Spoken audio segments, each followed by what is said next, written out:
saying is like, no, I hear this sometimes where it's like, go outside, it's still the 90s. And it's like, but it's not, man. I live amongst heritage Americans mainly who are doing well economically. And so for me, life is like pretty good on the day to day or whatever. But I don't care. I'm a middle-aged man. I could die tomorrow and go fuck about myself, to be honest with you. I care about my children and their future, and nothing in the country is trending in the correct direction. And so that's not like me being like, I don't know, Twitter fucked or something. All of the data is going horribly awry in real time in front of us. And the world we're gonna leave in the future is going to be a fundamentally worse America. I'm gonna push back on one metric, which is I think the only way in which America seems to be turning around, which is on energy production. All this AI bullshit. We genuinely will be leaving our children a grid that's many multiple times stronger. By the way, I feel good about us because we led that fight. We paved the way for Bitcoin. Oh, for sure. Yeah. So I feel good about all the work we had to endure to fucking pave the way for the AI guys. But I mean, can tech save America? It's like, I would like to think so, because that's sort of my I don't think American dynamism saves America. I just think that it keeps allowing us to pull a rabbit out of the hat to unfuck catastrophe, and then we just live long enough to eventually unfuck the real problem. But the technology rabbit out of the hole just keeps the game going long enough to live, to live long enough to then fix the problem.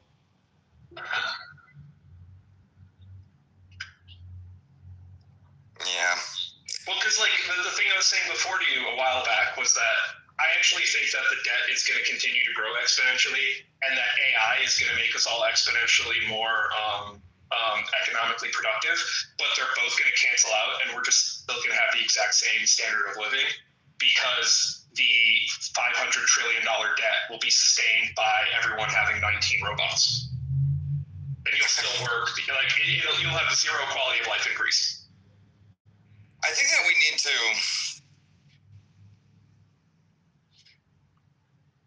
I don't know, man. I would like to believe you that my vibe check is that everybody is an individuated American still who believes in the meritocratic ideals, but I don't. I see a bunch of people who engaged in, sort of in-group preference, across the board, and now it's happening to white people. White people are doing it too. We also have the cascade failure of we pay people to not work, and then they have all of the time that they need to influence politics because they don't have a job. That's true. That's a problem. That's just a cascade failure. People screech about the Irish, infecting this country or whatever, and it's like, bro, with what time? The Irish were either drunk or at the factory the whole time, their whole lives. There was nothing else that they were doing, Dude. I mean, sure, Tammany Hall was corrupt, and the Irish played a big part in that, and blah blah blah. That's all true, but the Irish were just at work. We're just working in the factory. It was Upton Sinclair's the jungle. I do think that if you're a net tax receiver rather than payer, you should not have the right to vote. It's just any way to fix this outside of that. I think that's completely fair too, because that would actually get rid of a lot of billionaire characters. Donald Trump couldn't vote if that was the case, because he is not a net taxpayer because he has that huge write-off from the 80s. So every year he takes a loss. I haven't looked at George Soros's taxes in a while, but for the past 20 years, he would get tax exemptions and then roll them over, and he would every administration he would get a 10-year tax exemption, and then by the next time Democrats are in power, they would roll it over. And dude, if you gave me 50 years of taxes, I also would be a billionaire by the time I was 80.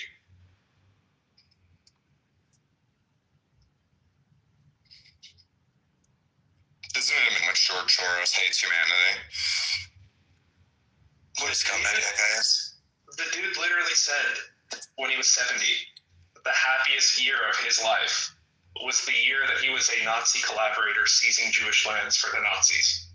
Not his first child, not his second child, not his grandchildren, not when he became a billionaire, not when the war was in Berlin Wall fell. It was the year he was a Nazi collaborator seizing Jewish land. And he's Jewish, isn't he? Yeah, he was Christian. and he was 14 at the time, and he got a job as a bookkeeper for the Nazis as they were seizing land. And he said it was exhilarating, it was exciting, it was the happiest year of my life. That's crazy. It's a crazy thing to say. As you guys were talking about like the in-group biases and that preference, I was scrolling. I saw how much of a shit show Canada's in by like all the Indians they took, because the Indians they took are like they have their own separatist movement. They want like another place in like India, Pakistan region called Khalistan, and they're all waving their own flags, and there's like, you know, third world beefs there. But India does not want any of these fuckers back. So Canada has to now deal with all these fucking psycho separatists thinking that they're gonna somehow get back to Asia and get a country. You know what's gonna happen, Vic, right? Is they're just gonna walk the northern border and move to fucking Maine and Michigan. Yeah. And they're gonna fuck up America. Well, and then at the same time, by the way, you have the young white guys have all decided that they're an identity group, and you know they were like, that was supposed to be like baked in that the young white guys were going to believe in individual, you know, sovereignty, and they don't anymore because of the, you know, the Fuenteses of the world. And so like it's very hard for me to see a world in which we get back individualist meritocratic ideals, especially because like just follow the money here. Half of the fucking country is on the fucking government dole, you know. So this is no longer a place where it's like manifest destiny. Remember when Mitt Romney? It was so funny because there's so many reasons to hate Mitt Romney, but nothing he said that he got canceled for was incorrect. Where he was like, 47% of Americans receive more in government payouts than they ever pay in taxes. You're never going to win their vote if you're trying to talk about increasing productivity. No, exactly. This is the point, is that that was 20 years ago. Like, can you imagine what that percentage must be now? Everybody is now an ethnic bloc, okay, including white people, and you basically like vote for whoever supports your ethnic bloc, and if you don't get whatever you want, you chimp out. And that's how politics works. And again, this is like a sign of the collapse of the empire, is that this is how empires always die, or nations die, is that people discover, democracies die, I should say. People discover that they can vote themselves largesse from the public treasury, and then the nation collapses under loose fiscal policy because there's simply not enough money to give every group whatever they want, whatever their demands are. Sorry, hold on, I just got here. You're talking about France, right? Talking about France. Well, this is happening in every country in the Western world. I know. So there is no fallback country for Western we're people. 2 steps ahead. We're generally 2 steps behind America, but we're like 3 steps ahead. There's no fallback country for non-Westerners because, you know, the places they come from are unstable. And then there's no fallback country for Westerners because the places that they come from are going through the same thing. You know what's crazy to think about? When we lose free speech in America, do you know what that does to the internet? Because there's legally the only refuge for the concept of speech online being free is the shroud of the American legal system.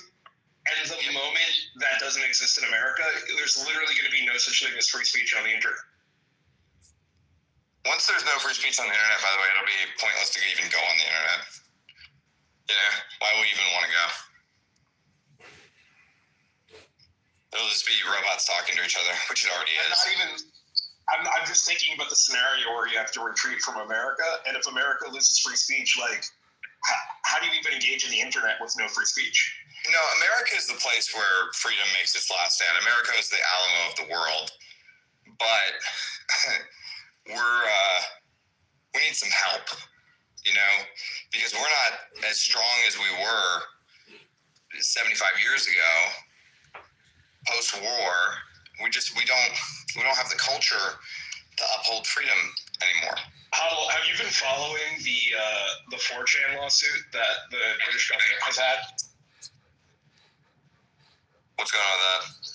Oh, so the British government, Ofcom, which is their like censorship regulator, they passed a law last year that said that any company that has people speak on it needs to be regulated by Ofcom. And then they went after Gab and they went after 4chan. And they told them that they have to shut down like people on their site, or they'll penalize them and then they'll throw them in jail, and they'll penalize them 10% of their gross profit or gross revenue. And so they did this like a month or two ago. But 4chan has no offices in the UK. Everything is based in America. And so now they're trying to force British law on an American company in America based on them not censoring people in America. And traditionally, the way it works is if you don't like a company, you IP block it to your country. Mm-hmm. But the UK is going one further, and they're saying, we're not going to IP block you. We're just going to prosecute you for not adhering to British law, even though you literally have no premise in the UK. Well, I mean, if you're an American, what effect should that have on you? None, technically. So one of my good friends is the lawyer who every single company that Ofcom has sued in America, he is taking them on pro bono and has been representing them. And dude, if you want, I'll send you some of his letters. They're the funniest, most base thing you've ever read. I eat shit. Have you ever read the letter from the Pirate Bay to it was like EA or something. Somebody wanted to media conglomerates, and they were like, "Hey, fuck faces, we're in Sweden. We don't care about your copyright laws." Like, it was like the greatest letter ever. Yeah, but it's happening in real time now. The UK is trying to assert, but if you actually look into how Ofcom started doing that, it actually was Hillary Clinton who asked them to do it. Because back when the Russiagate stuff happened, she realized that you couldn't get free speech. The easiest way to destroy free speech in America was to try to get the UK to pass this law and then try to apply it to American companies.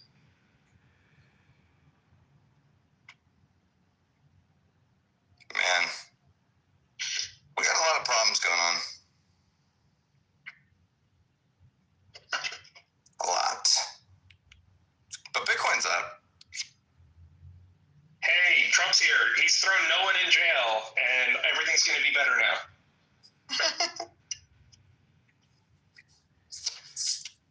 Remember that whole massive pedophile ring that compromised thousands of people who run the government, and nothing happened? I'm really glad that Trump's here to keep making nothing happen. By the way, Alvaro in the chat wants to know if you're racist. Are you racist, Mohan?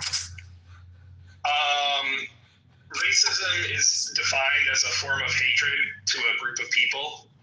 Could you describe a race that I would consider people? That was a lot. That said a lot. Yeah. I don't respond to the chat. If they want to talk to me, they can talk. I'm in this position. I don't see anyone calling you. No. He was like, y'all racist. It's such a broad question. Like, hey, are y'all racist? No, the answer is no. I find myself in this middle ground of like trying to hold the center of meritocratic individualist ideals for our fucking nation and just getting completely blown the fuck out every day. Just getting destroyed every day. But just being a fucking retarded libertarian and just continuing to show up and be like, this is all I can do. This is who I am. I can't do anything different. You know? Yeah, I mean, this is the thing that I always hate a lot about some libertarians that become the like, hey, I'll call it the low hygiene libertarians. And when I say hygiene, I mean like psychological hygiene, right? Is they're just hyper permissive and they think everything is open and available, and it's right. Like no. That's dumb. Like everything can be private land, and I can tell you to get off my land. Like in like you can have private communities, and the private community can say you're not allowed in this neighborhood. You're allowed in this neighborhood. You're not allowed in this neighborhood. You're allowed in this neighborhood, and they can do it on the basis that they want to do it in. And it's kind of like this wokeified version of Christianity, which assumes that, like, in order to be Christian, you have to just be, like... help every homeless person? Well, not only that, but you have to, like, sit there and just let people kill you, essentially. Right. You know, it's like, that's the most Christian ideal. It's like, nah, I'm good on that one. But, yeah, I just... You can acknowledge that we have 22 million trespassers, and the only way you can fix the country, like how can you imagine you come home and your kid's at a house party, and there are still random fucking 17-year-olds who are shit-faced in your house, And you're like, let me discipline my kids, but you're disciplining your kids and you haven't even finished kicking out the fucking random drunk 17-year-olds from your that aren't even from your neighborhood out of your house. Totally.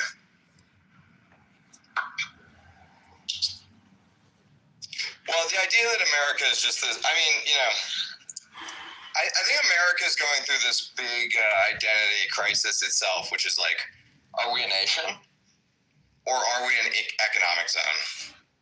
Because if we're an economic zone, it completely changes everything. Because a lot of us still think of us as being a nation, you know. I also think that we're a set of principles and ideas, and if you have to be useful to us, and B, if we know that you don't adhere those values or ideals, you should have no access to this country.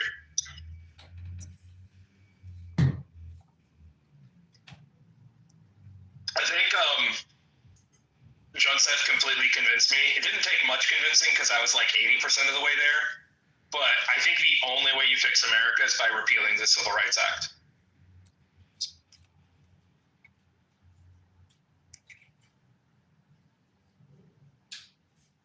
And then Huddle drops off.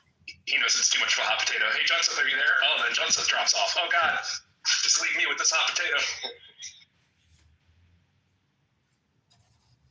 Sorry, did you say something, Jason? I just laughed, but I was going to say that I know in the UK they're looking at it the same way, like their equivalent of the Civil Rights Act is like they're looking at that that's the cornerstone of everything. The right to free association is an inherent right that has been trampled, and it was based on this idea that the government had to compel people to not engage in it because we needed to integrate. We're fully integrated. Like it was a huge encroachment on our rights and for rights of association. I think its time has come. I think it needs to leave, and I think a lot of the things that need to get fixed once you can reaffirm that right again of free association. Yes. Moen, I agree with you quite a bit, and I think that this is actually that gets missed sometimes in Bitcoin when people talk about Bitcoin solely through the freedom of speech and private property, which is that economics is built upon association, and when you have economic distortions, the effect of that is to impede people's basically ability to get together, whether that's forming businesses in whatever way. And so people don't think about it that way, but that's pretty much what happens. So when people talk about, crony capitalism or whatever, really, if people had the freedom of association in business to just go and form their own business, then the whole aspect of labor wouldn't be an issue. Yeah. Well, I just also think, you think of the second and third order effects of the Civil Rights Act, and I just remember the way, to this day, or when I was living, impacted me.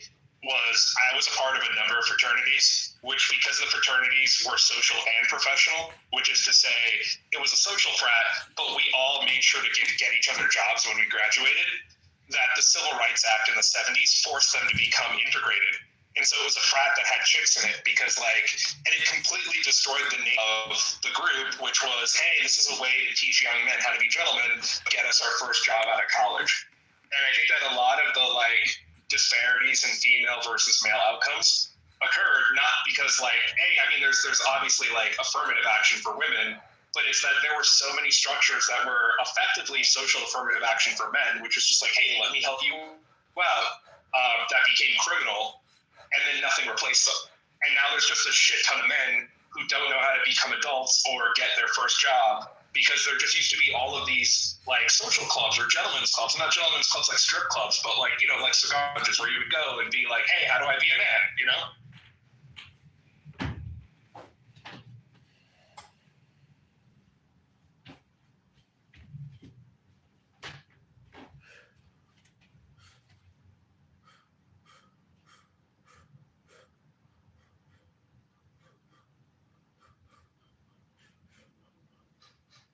And Mohan, back to your point about the Civil Rights Acts or equivalents have been they were effective, and I think you're right. Mission accomplished. And I think that that would be a great way for a politician to put a flag in the ground and say, mission accomplished. That's why we need to get rid of it because we're integrated. We learned all the things we needed to learn. I don't think there is. So there's only two ways that it'll get fixed. One is the Supreme Court route, of the Supreme Court without politics just being like, we're going to sunset this. The other is going to be, you're going to need a probably racial reactionary Nick Fuentes retard to do the Donald Trump playbook. Where remember, like, people think about Donald Trump now, and we kind of forget how much of a retard he was 8 or 9 years ago when he was like, I'm going to build the wall, Mexico's going to pay for it, I'm going to ban all Muslims from entering this country. And he did none of that, right? And I think we're going to need like a Nick Fuentes style, like, I'm going to make interracial marriage illegal kind of guy to like get this kind of thing passed. And I don't want to live in the world where that kind of person becomes president. Yeah, but you're describing like somebody almost new policy that would be like the opposite of the Civil Rights Act, which I don't think is this. I didn't think that when you started. Yeah. What I'm trying to say is, hey, we did it. Let's stop. And I think that the pendulum's going to swing back to segregation, and it's going to be a segregationist movement that removes the Civil Rights Act in order to segregate. I see it. I get you.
men and women do this? Make it look terrible. Then you come to the table and you look like the savior. It's the theory that because I just graduated from this, and they talk about what's called a heroic manager, right? And there are these people that they come to the table with this thought process of you create a crisis, you manage the crisis, and then you look like the hero. And that's what the Trump administration does. Rez, I was thinking about visiting friends in the Bay Area. I think you said you're working in the airline industry in the Bay Area. Like, you know what kind of delays Oakland or SFO has? Oakland right now hasn't taken any because, it's a really small airport, so the delays aren't much. But right now, SFO is really not in good shape at all. The delays right now are terrible. You might want to check with your local area, but there's been massive delays currently. Yeah, Rez, I got a flight Tuesday to LA. I've already gotten emails that my flight was delayed already. Yeah, it's not good. Yeah, LA is really bad. It's one of the major airports that was hit. It's one of the 40 that was targeted on the list of the major cities that was identified because LA has it's always had heavy traffic. That's one of the harder ones because it was one of the ones that there's always been problems trying to have enough air traffic controllers out. So unfortunately, LA is one of those places. It was one of the target cities. So yeah, sorry. All right. Real quick, I don't know if I heard this top ABC leader resigned for the Trump January 6th speech. Anybody heard anything about that? Wait, what? Say that again? Top BBC leaders resigned. Yeah, the CEO resigned, and I think the news director. Wow. Okay. But with January 6th speech, why would they resign over that? It was on a documentary.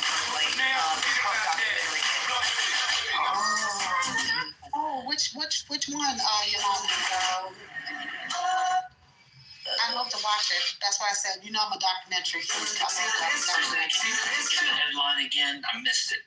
No, you're trying to get me in trouble. I'm not doing it. I am not. I love your laugh, First Lady. You just laugh. Is it? I don't have time to sneak. But I just wanted to let MAGA know that the magnet that you called for seems like a lot of them are. Yeah. Bring them up. Come on, Mag. I want to hear. I was trying to ping them in here so that they can come in and speak for themselves. Your brethren, you was getting your brethren together.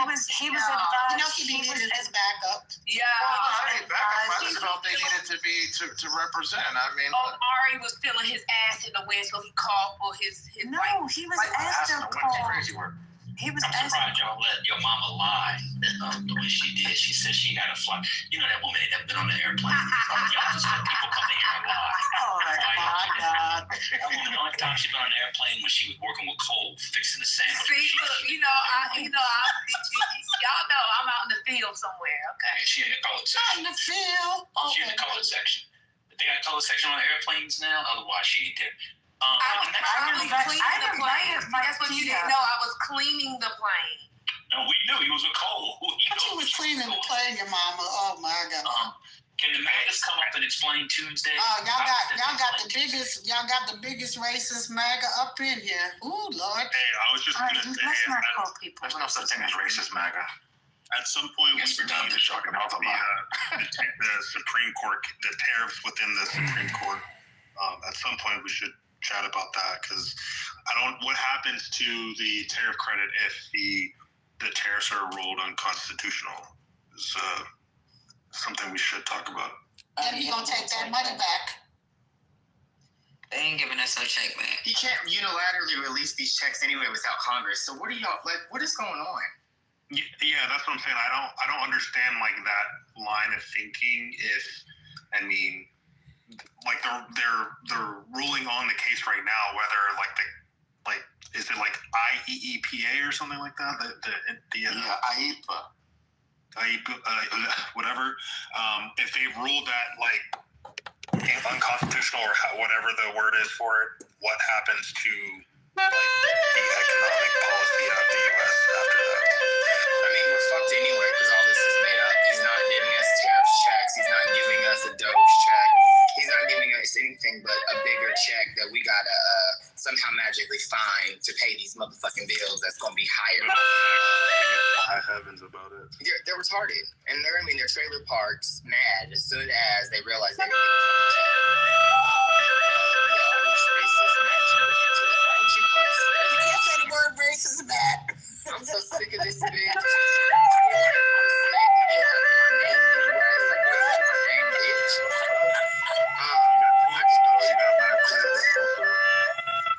Yeah, you do got mad. Yeah, you got that cool. You got that P. You got pure blood. I've tried to invite all of them, like brothers. That's all I get around here. Brother Messi was saying, you're not a bag anymore. Let me ask you, Omar, like, I'm not saying this right now. You were referring to MAGAs as they, so this is a serious question for you, Omar. Serious question. Do you identify as they, them? I identify as Shame the devil. I am not my brother's keeper. Oh, you have demagnetized? Yeah, Omari has been on a slow but sure campaign, and I clocked it I want to say about a week ago, and I was like, oh, Omari actually is not that bad. Oh, I clocked it 2 weeks ago, man. You like, he was demagnetizing 2 weeks ago. I mean, Shadow knows me. I've been demagnetized for longer than that. Omari has like a soliloquy on Twitter of him saying that he's no longer part of the Conservative Party, even though he comes in here and defends Nail every single day. It's very strange to me, though, Omari. He just is playing the contrary, and I think it's just for entertainment purposes. You know how people put that on TikTok when they're saying something that's about misinformation? For entertainment purposes only. I think that's Omari. He's just being silly at this point. You know Mike P is the real MAGA, though. So, Mike P, why don't you come upstairs, girl, with your bald head, bitch? No, Mike P's not MAGA either. Trust me. He is MAGA to the third power. Stop it. That's not. I'll let him come and speak for himself because the crazy part he has shared some things with me that shows me that he's not. The crazy part about the shutdown is that these MAGAs were saying that it's the Democrats' fault, and now that we're in a place where obviously it's not their fault, now it's both sides need to come to the table, even though we know who the real culprit is. And I'm upset about the fact, I just read the Axios, thank you, Maggie, for saying that earlier because I wouldn't have looked it up. It's still them, I think, capitulating, but I guess this is what we're going to get at this point. I'm annoyed that they're still getting a promised vote in the Senate on the ACA stuff in December because it doesn't mean Mike Johnson's even going to put it on the floor in the House. So it's just kind of like, what are we really getting in this? So I know talks are still fluid, so I'm going to wait to see what final language looks like, but I will be very upset if they aren't able to vote on this. But it suggests to me that the government will only be funded through when it's time to get that vote, so then they can shut it down again, I guess. Yeah. Right. But this time it'll be different because if they have at least one of the things they want. Maybe I guess that's fine. I mean, I just need even if they get the vote through the Senate, when is Mike Johnson ever going to put it up? I mean, they're going to have to do some other kind of wheeling and dealing around something else potentially for him to give us a vote in the House. It's just silly. I'm telling my husband to retire. I've been telling him to retire, but if they do this dumb thing till January, I get those papers now, even though June will make 20 years again with the government. Just go ahead and get the fuck out because this is ridiculous. April told him drop them papers. It's going down. Good Samaritan. And Matt G, no one cares if you're upset or not. Well, no one cares if you're alive or not. So, I mean, is this really like a conversation? You're MAGA. So, y'all are the reason why we're here. Do you feel happy people are starving and children are starving, and that even if we end the shutdown, that more children will be starving in 27 when the OBBB kicks in? And your SNAP benefits for tons and tons of people, millions of people it's cut when you find out they've lost their Medicaid. I mean, and if the ACA doesn't happen, are you happy kids might die from this? You're a fucking piece of shit.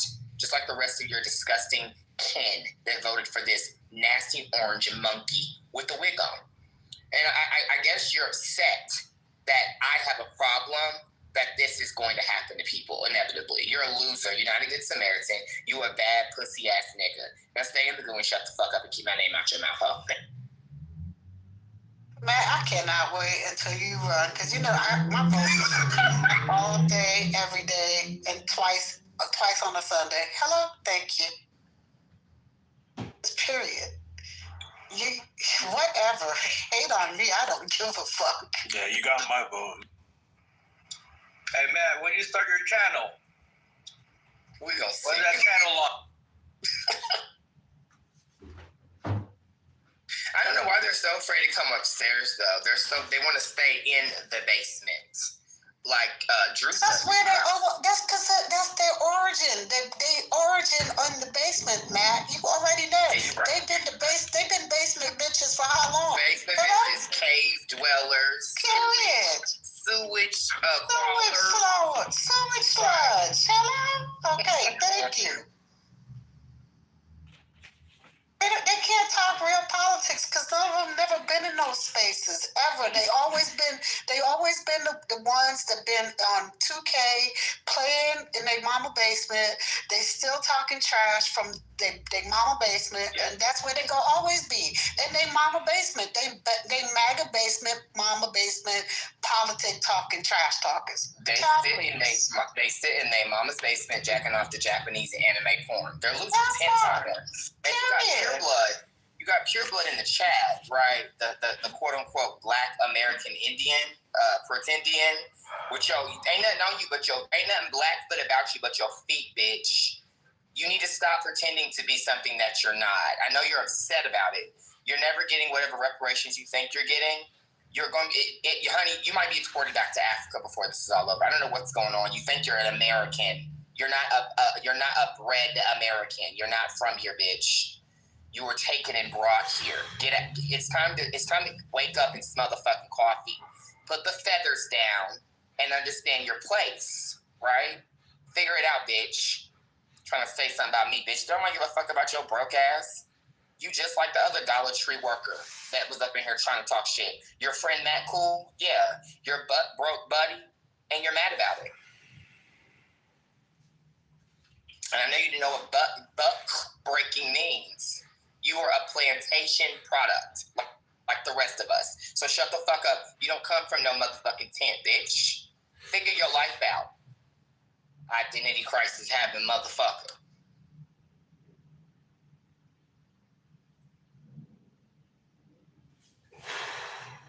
And all y'all can do is be in the goo and throw insults in the chat. Y'all are weird. They're just trying to read me. I didn't even read these bitches. They were trying to all read me in the chat together. Yeah, because they're keyboard warriors. That's all they've ever been. They're the same keyboard warriors that be on X, the same keyboard warriors that be on Instagram, the same keyboard warriors that are boring, keyboard warriors that do nothing but be on keyboards. I'm so over y'all, please. Cry me a keyboard. Hello? I have a question I just have a quick question right quick. So MAGA right now is really pissed off about the 50-year loan. The mortgage. Yeah.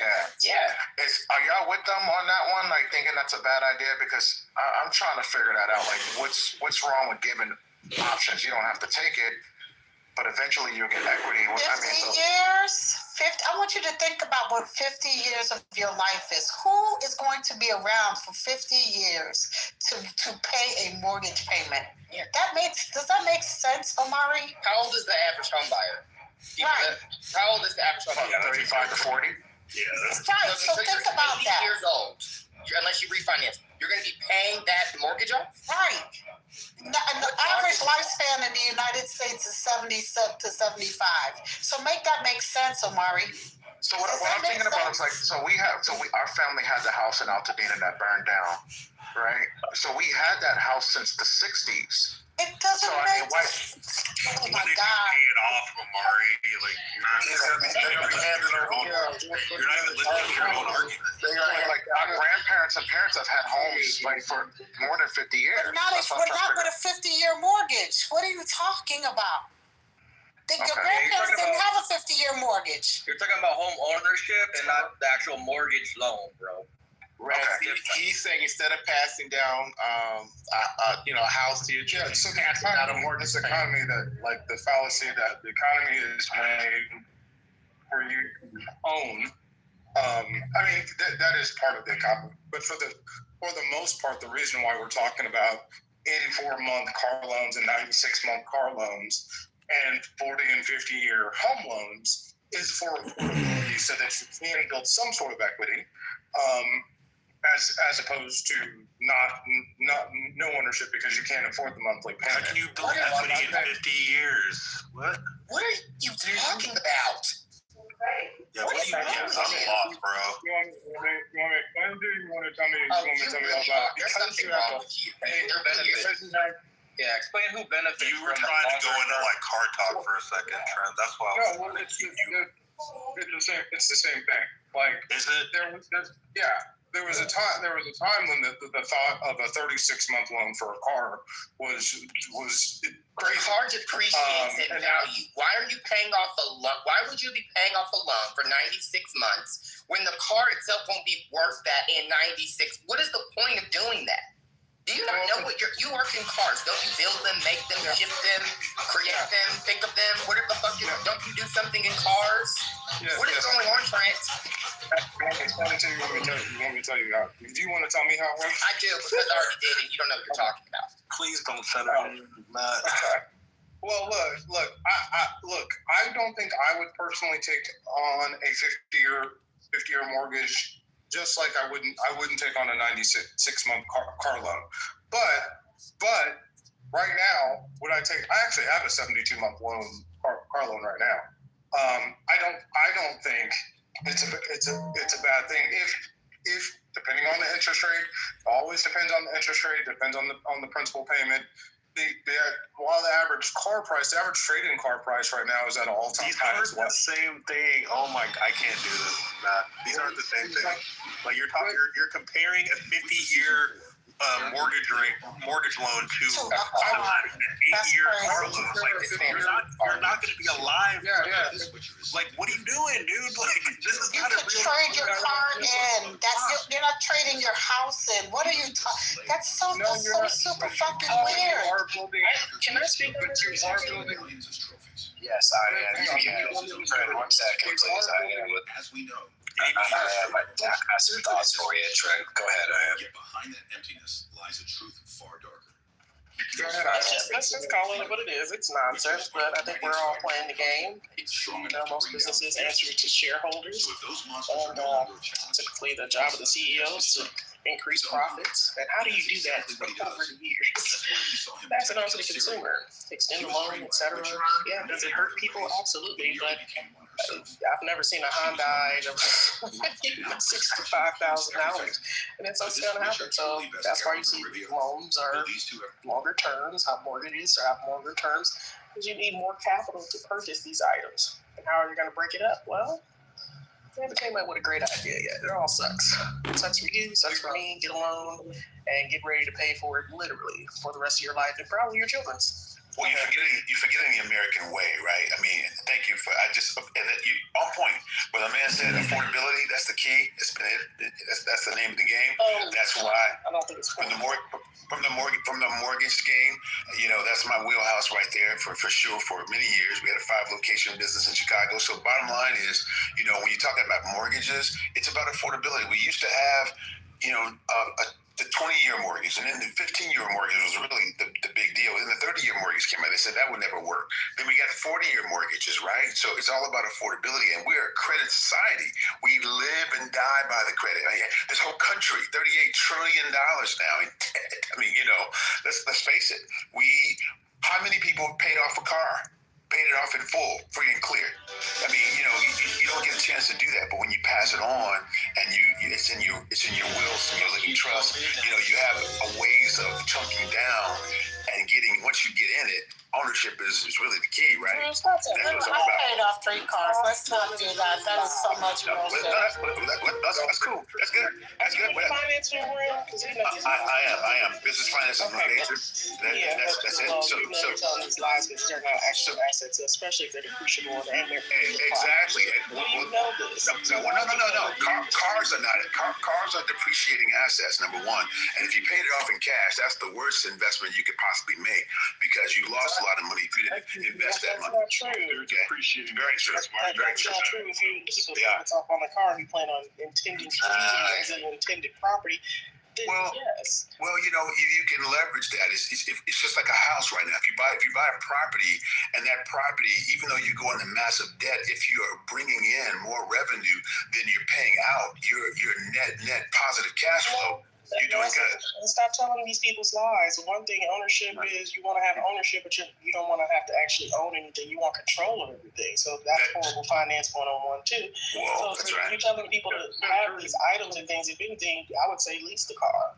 Or that if you can't, it's not going anywhere. So doing most of your business in your town, you got more control. You got more control with it. The leasing is you get the contract. Affordable. That's the point I'm trying to make. That's true. That's a good point. Good point. I'm trying to make. We agree on that. We agree on that. It's requiring people to work more jobs. You used to be able to work 1 40-hour job and have a family, and then be one person working. Now you need 2. Now you need 2 plus a side hustle or business and something else. None of this is affordable, and it's all about design. How much consumerism are you going to be a part of? Determines what your workload is going to be like. I don't care if it's leverage. We're going to leverage this. Like people come. Listen. People come from all over the world to do business in America. We still have one of the best.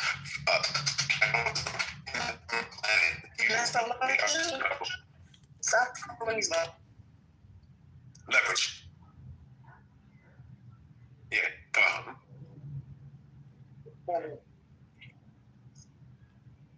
Right.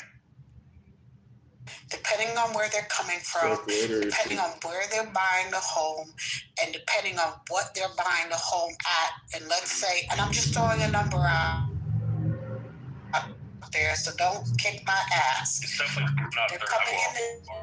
Okay, they're coming into Atlanta, Georgia.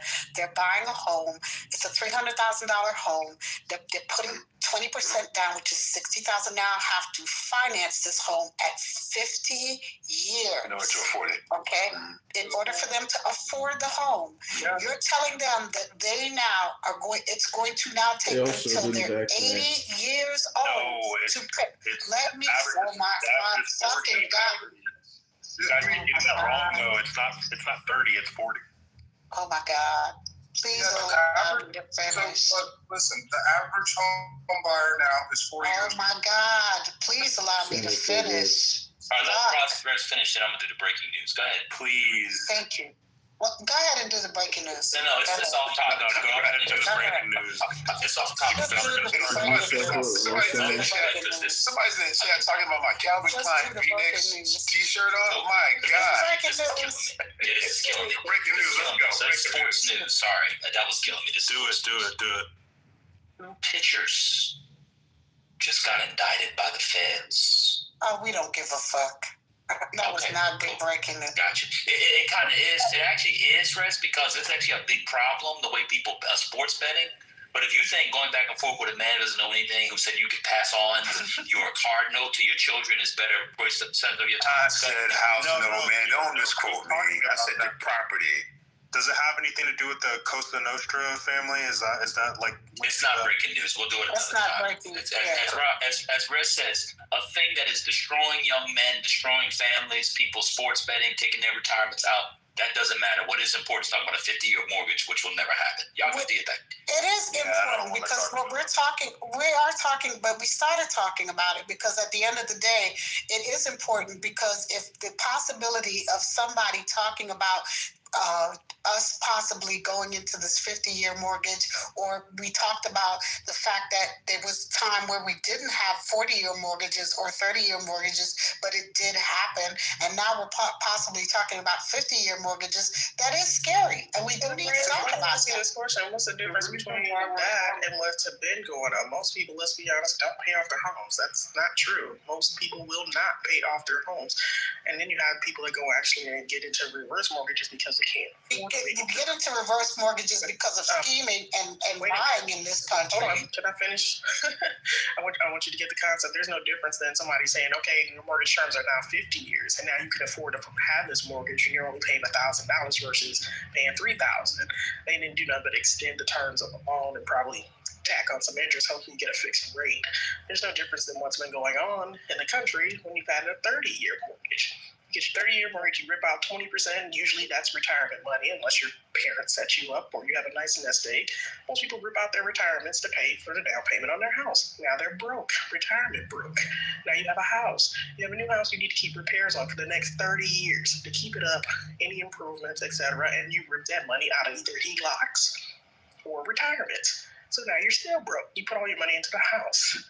And trust me, because I get the calls all the time. These people say, I worked all my life, 20, 30, 40, 50 years, now for my house, and now you too broke to keep the taxes up because you've retired with no money because you ripped it all out into your house. Why not? That's why you go cash tax. That's right. You're right. So I'm just saying, I'm not saying that this applies to everybody, but there is some cyclical and the numbers are very high. I'm not due to this adverse process that most people are not even paying their houses off with 30-year mortgages.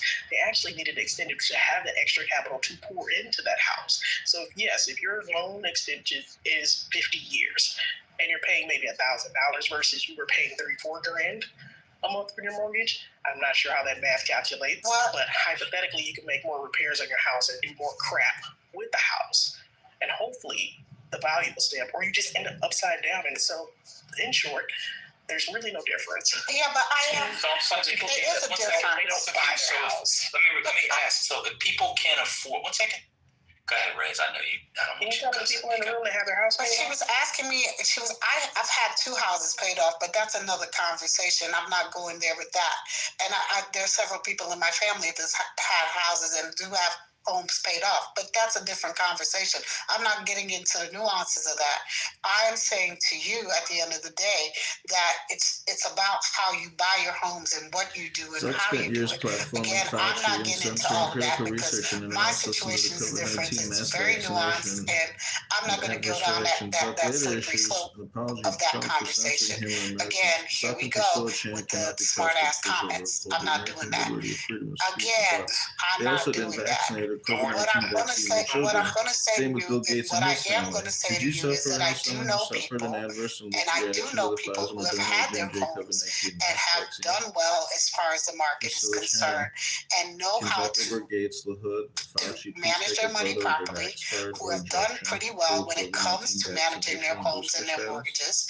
And it's all about how you manage your money and do the right thing.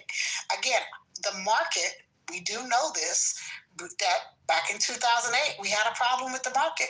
The market had to correct itself, and we learned a big problem from that. We are now removed from that.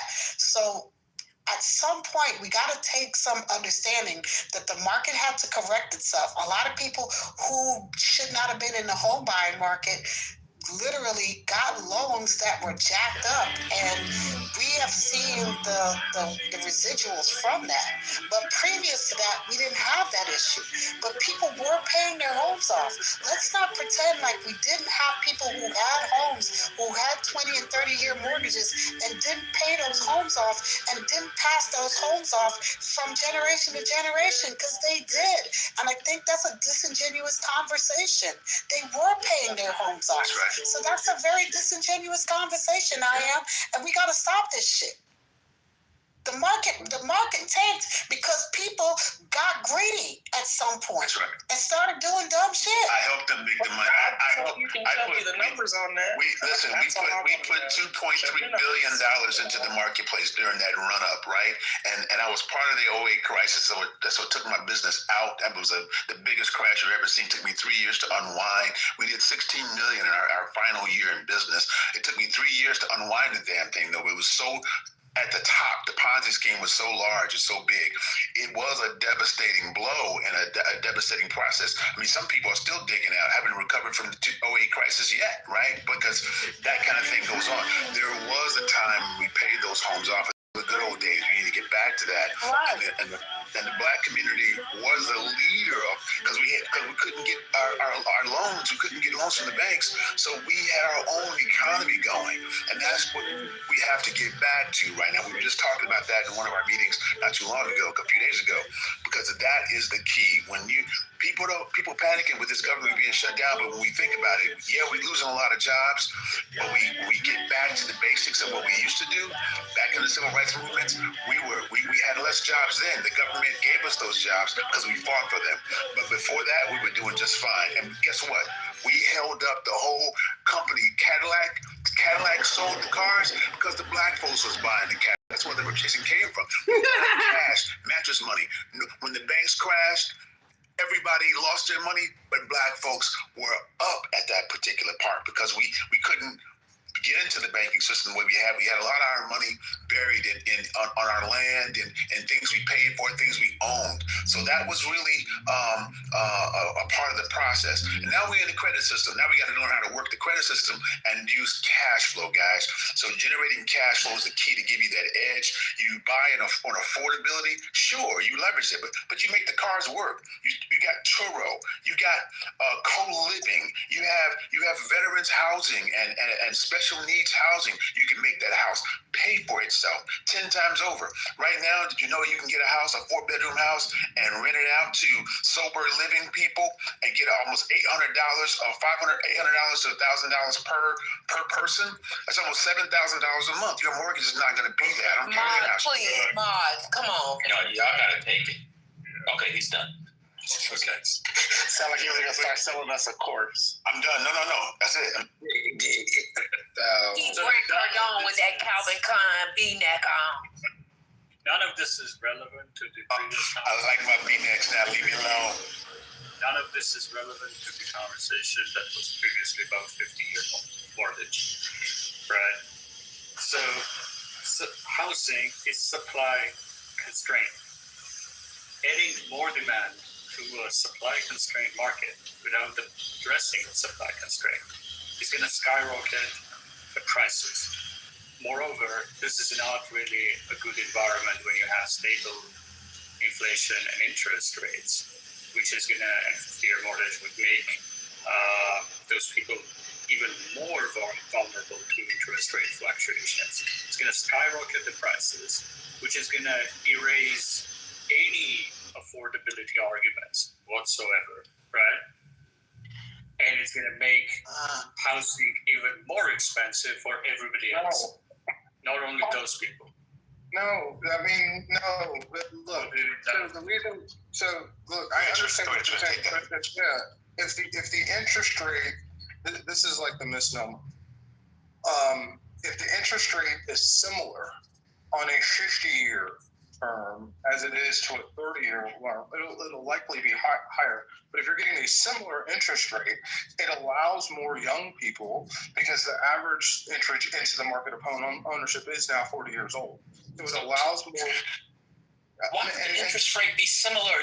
Why do you make an argument based off something you know that won't be true? 15 is not the same as 30. Like you just literally said, one second. I want you to hear yourself. If the interest rates are similar, they won't be. But if they were, I'm going to give my point. We know they won't be similar. Okay. If the Raiders had a good quarterback and a good team, they'd win the AFC West. They don't. So why are we talking about the Raiders? Come on, bro. Like, keep the combo moving.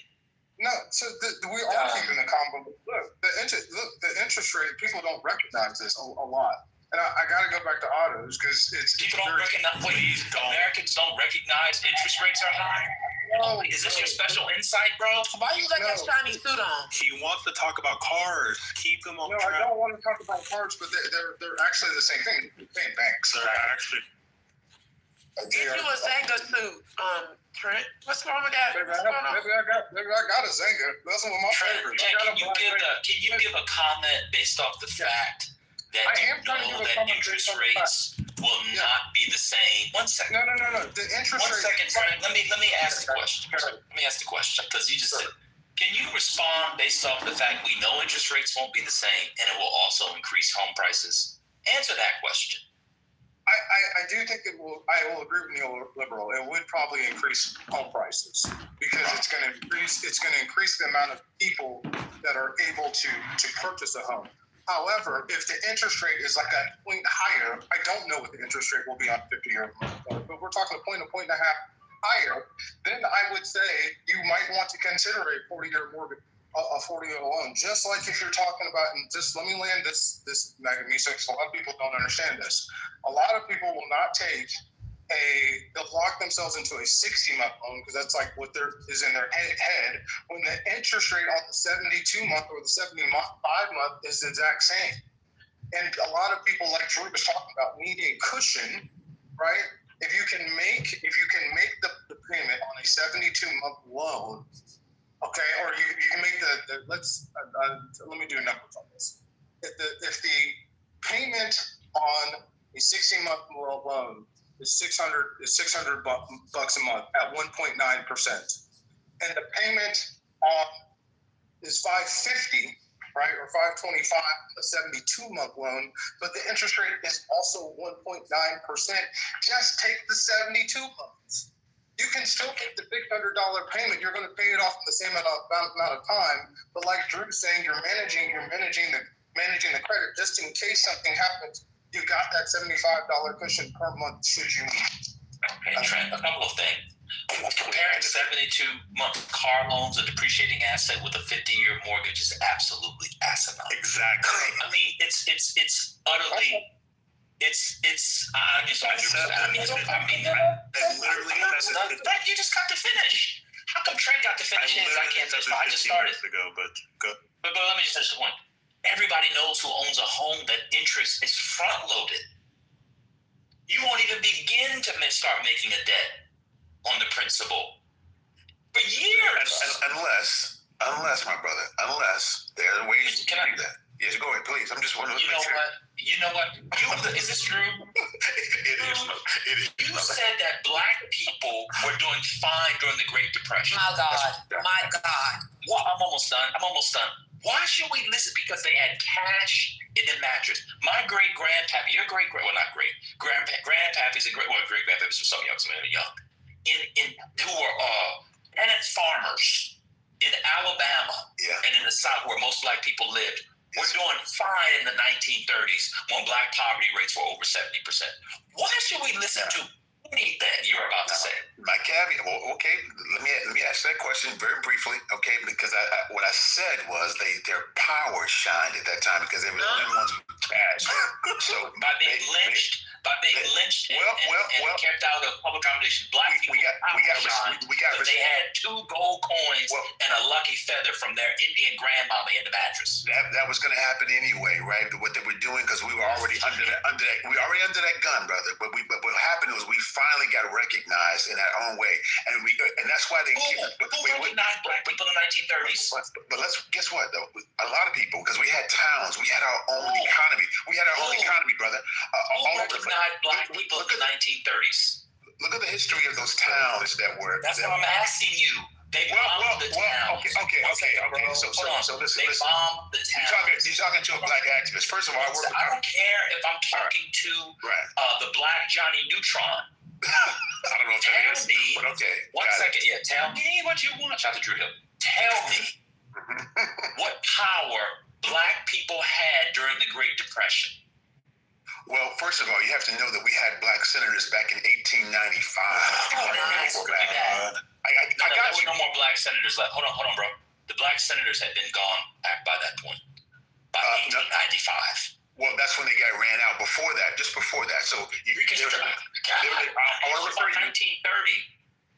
Okay, got it. We're going forward. I'm just telling you the progress. When we think about the 1930, we didn't just lose that. That was taken from us. We had gained power right after the Civil War and right after the Emancipation.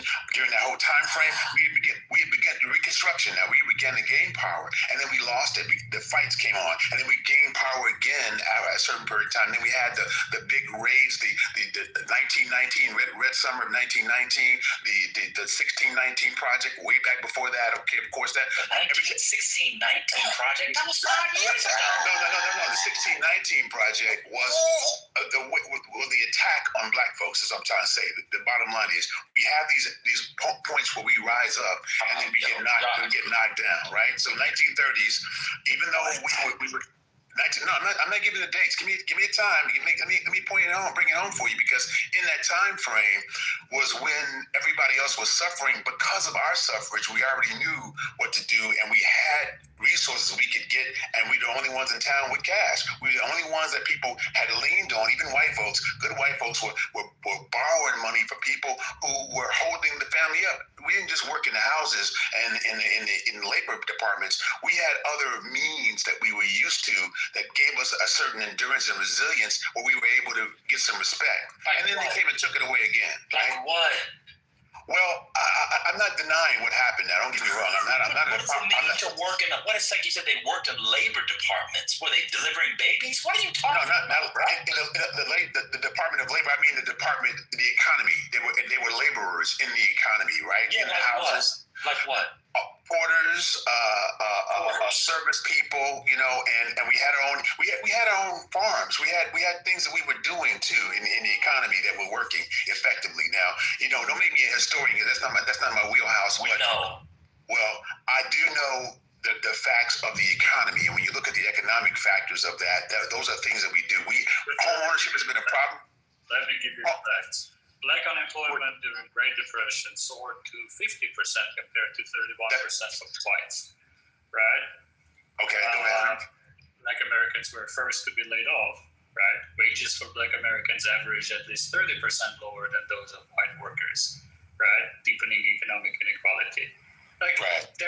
This is a complete myth. Like all economic depressions, sadly, in the United States, hurt first and foremost Black people the most, especially Great Depression. But Great Depression sadly is not an exception. It's like a rule, right? The same happened during Great Financial Crisis in 2008, which was the compensation. But again, give me one economic metric, one aggregate. Before he does that, Drew, I just want to say, if you would have said, I'm not even going to be smart about this. If you would have said, I like how black folks was a family and a community, you might would have got some agreement with that. But bro, shout out to the black man with the baby. Y'all appreciate it. But Drew, you have no sense of history of knowing like the actual facts of what really happened, bro. And that's where you fell into this whole argument. I ain't gonna. Go ahead. So if you just stop when you said I like how black folks was a family in a community, you'd have got hand claps and people probably would have gave you some money. But everything else after that, bro, that shit going down here. Stop. Okay, got it. And I can understand why you're saying that. I'm not saying the battle wasn't a fierce battle, and what we did for economic parity and equality, we've been fighting that. We're fighting that battle now. The income gap is wider than ever, but we still have it out. It's not. It is. The income gap is not wider than ever. I'm sorry, the wealth gap and the income inequality, both two different things, right? I know that. That's why I said it's not the income gap. The wealth gap. Okay, we got it. You corrected me on the language. My bad. I'll use the proper terms. But the wealth gap and the income inequality is worse than ever right now, right? Income inequality is not worse than ever across the races. Are you familiar with Are you familiar with the period that you're talking about? Oh no. I'm talking about it now, my brother. Income inequality is the gap. The wealth gap and income inequality is a big deal right now. It's spread. It hasn't gotten any better. Compared you said than ever. You mean the income? So the income gap now is worse than it was in 1810. Let me get those facts for you. I'll be right back. Slaves in 1810. Jesus fucking Christ. Let me get back to you on that. Drew, don't go far. Drew, don't go far. See, listen, this is what he does, right? He tries to trip Here we go. Oh, shut up. We don't want to hear, bro. No one wants to hear that. Be quiet. Thank you, brother. Thanks for the education. I didn't hear that one. TC, we're having a good time. The one guy chastised Drew. TC, we're having fun. Just chill, bro. Nobody's donating these things. Just chill out, bro. TC, just chill out, man. We're chilling. We're having a fun time. TC, come on, bro. You can settle yourself in a minute. Give us a few. You can settle yourself in a minute. Imagine going to school at Liberty University. So this is what they do. They do the humiliation. You're not wrong. You're right. But since they want to humiliate you, and then they do the pile on, this makes it seem like they're right and you're wrong, and you can't get your words out. He was traumatized by you. Income inequality. And you don't have to run from your positions. Income inequality. I do like clarity, though. I do like clarity, and sometimes people have points, man. I'm good with it. I don't have to be right. Hold on a second, TC. Hold on, TC. Were you here when he said that black people, because they kept their money in their mattresses in the 1930s, weren't hit, were better off than white people in the Great Depression? Were you here for that? Let the man get his words out. I'm here for that. The peanut gallery and the humiliation is rhetorical. Shut up. I never said better then. I never said better off. Yes, you did. You said they had it. Did I misspoke? You literally said they. Allow me to retract that. Allow me to correction. I misspoke. Don't back down. This is what they do. Oh my God. Hold up. Back and forth. Respectful retraction. He wasn't even here. But you wasn't telling the other guy that when he was telling Drew that he should have stopped. I'm always crying in this room, Keith. You're always trying to save somebody, bro. Damn. He has always something to say to me. Go open your own room. Everybody knows that. Drew talking about blacks in the Great Depression because they have money in the couch was going fine. Stop. Well, he did say he misspoke, so respect for him. Yes, he can take it back now. Yeah. Damn, we got Mercy in here. Okay, cool. That's good. Yeah. Thank you, brother. Y'all want to go back to your mortgage? You talking about same time? Well, people just chilling watching football. Get your fucking life. Here's what I It's real cowardly. Why don't you guys do a one-on-one? Why do you guys always call up? Do a one-on-one. Stop being a good. I'm a big boy. I can handle it though, brother. It's good. You were doing a one-on-one, then you got involved. You were doing a one-on-one. So listen though, I will stand on this, guys. Okay, here's what the real deal is, right? The Genius Act, right? Okay, the Clarity Act, all right, and the Anti-CBDC Act, okay, all passed in the month of July this year, right, by the administration. And I want you guys to do some research on that because I'm an AI specialist right now, and I'm telling you right now, with the crypto and the decentralized finance, where these dollars we're talking about right now, this 50-year mortgage, all this will matter not in a few moments here because it's all going to be washed into something different.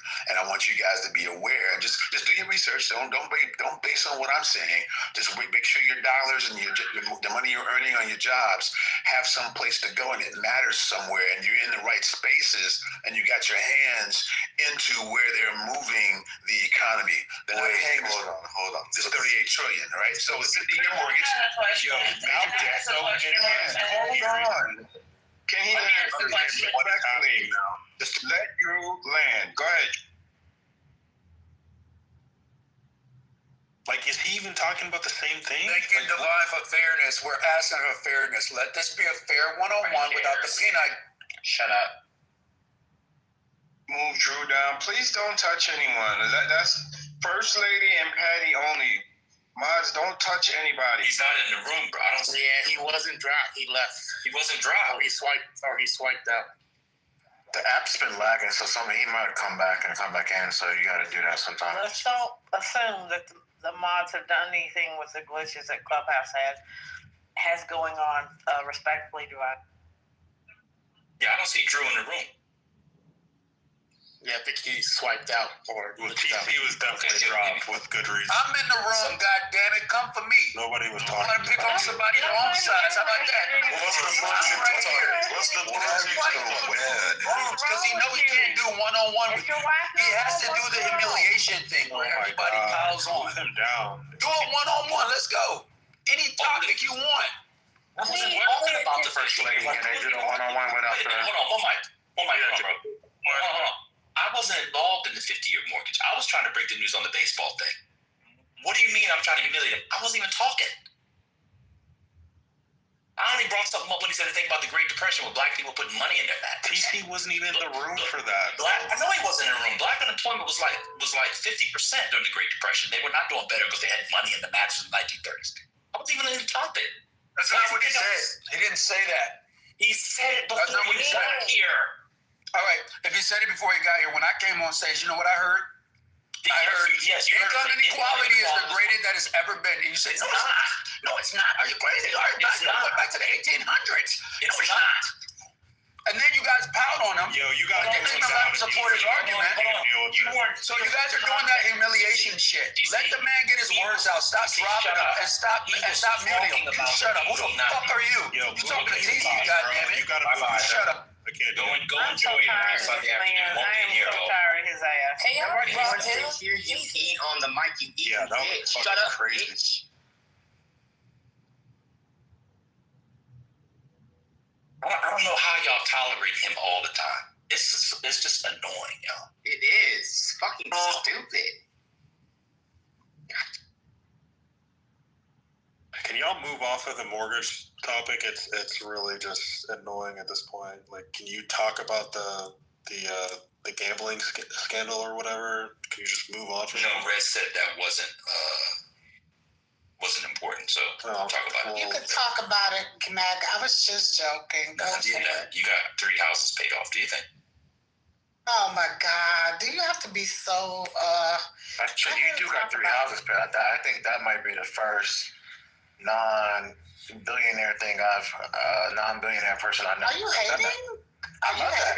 No, I love that. Because it sounds like you fucking hating on it. Oh, come on now. I don't need that. I counter Rez doesn't have 3 houses paid off until she shows us. No, I'm bullshitting. Bitch, you can look it up. I'm bullshitting Rez. What's up with you, little lady? Look, you stay ready. On everybody. Stay ready, Joe. I love that. Just stay ready. You was hot the last room I was in. What's up with you, mama? Henry County, Georgia. Like I Infinity. See? Cobb County, Georgia. Y'all asked for TC. You asked for Anthony. In both counties. The fuck? Yeah, both titles. In my fucking name. What are you talking about? You can look them bitches up. Yeah, okay. How y'all ask for the MAGA? I ping the hell out of them and then y'all kick them. What's going on? He just got here. What are you talking about? Yeah, but as soon as Matt Finney start talking, shit up. Like, it's crazy. As soon as Matt Finney Freedom, I don't have to prove shit. He's been here for 30 seconds. Omari, relax. Okay, we'll see. We'll see how he gets.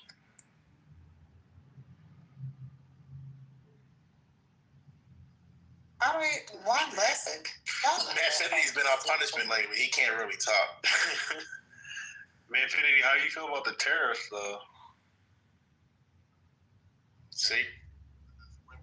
Decision? No, not yet. I'm just curious what you think about them, because if they do make a decision that they're unconstitutional, what's going to happen to that credit? But yeah, I'm just curious. None of the MAGAs are too cowardly to come on stage, so that's what. So I'm hoping that the Supreme Court allows for the tariffs to keep going, because I think if Trump has his way with the tariffs, I think it'll accrue to the American people's benefit. Even if it's unconstitutional? But he's already had his way with the tariffs. He's already done, what more can he do besides get us in, like... Yeah, but it takes time. It takes time for, things to actually take effect. 1 and 2. But you guys said that you have to, what are we in, November? Yeah, we are in November. I think the month is it? We're in the month of November, and I guess we had a surplus in June and a surplus in October. I don't know what that means as far as. I think a lot is yet to be seen. I mean, we've also been told since the beginning that there was going to be a huge inflation. Everybody's prices were going to go way through the sky. It ain't materialized either. So it has materialized. It's going to the grocery store. It has materialized. It definitely has. Yeah, this is the thing the conservatives keep doing. They keep acting like, oh, we need more time to tell, we need more data, but like we're in a place where we have the data. Are we positive? Is this a net positive for the country? Like right now, I'm sorry. I've always been taught that progress is not a straight line. Sometimes you take 10 steps back, 30 steps forward. You can't take a linear approach. $2,000 stimulus. That's what you're concerned about? I see you can't measure progress in a straight line. So your progress is a $2,000 stimulus check? That's what your progress is? I didn't get a $2,000. What are you talking about? That's what he's talking about. That's what he's talking about. That's what I'm asking about because Thank you. That's what we're talking about. We're talking about the $2,000. Is it a stimulus? Or a line of credit? He said it's a rebate check from the tariffs. That's what he said. That's what it is. It's socialism. Oh, that's a political move to get a lot of people voted, to get a lot of voters behind it because if no checks cut yet. $2,000. Here's the problem with if that ever were to happen, that's a political. Here's the problem with the stimulus. I supported tariffs originally. I have to admit right now that tariffs are not going well. The problem with the postulation is the only reason I came in here, Magda and others. It's good to see y'all. The problem with what he tweeted this morning, right, is if you take out everybody, we're going to call high income earners, everybody under over 100,000. It's not about the tariff, though. It is. That's what he's talking about when he's talking about the stimulus check. He's talking about it coming from the tariff money. So yes, it is about the tariffs. The problem with what he's postulating is if you take out high income earners, like he said, that's everybody over 100,000. So that leaves approximately 140 million people available to get a $2,000 check. That is 280 billion dollars. The tariffs to date have only generated 120 billion. So right there, you've got an offset of a little over about $150 billion. That's actually going to increase inflation and increase the debt. Not to mention, is that true though, or aren't you just talking about revenue? You're not. That's not like $120 billion that's usable for the American people. You're just talking about the surplus from October. I don't know if what you're saying is correct. Well, okay. Well, if you take roughly what they say as the money being generated from tariffs, it's about $120 billion. You can look it up. We can dispute the number. I don't know. That's fine. If you can find another number, that's fine. It doesn't matter. That's the surplus from October is what I'm saying. I don't know what the way you're framing it is correct, but I could. Okay. It's fine. You tell me how much. I don't know. I'm asking you, is that different from the number that you're talking about? I'm telling you that the tariff number that they put out that has been generated is $120 billion. If you have a different number, that's fine. It doesn't really matter to me because the basis of this argument is socialism. The fact that you're excluding 15% of the highest income earners, who, by the way, are the people who generated a lot of this tariff income. So you're going to exclude people that make over 100,000, which is going to piss a lot of people off. Maybe you're going to push it to 150,000, but okay, still socialism, which is taking money away from the highest earning and giving it down to others, right?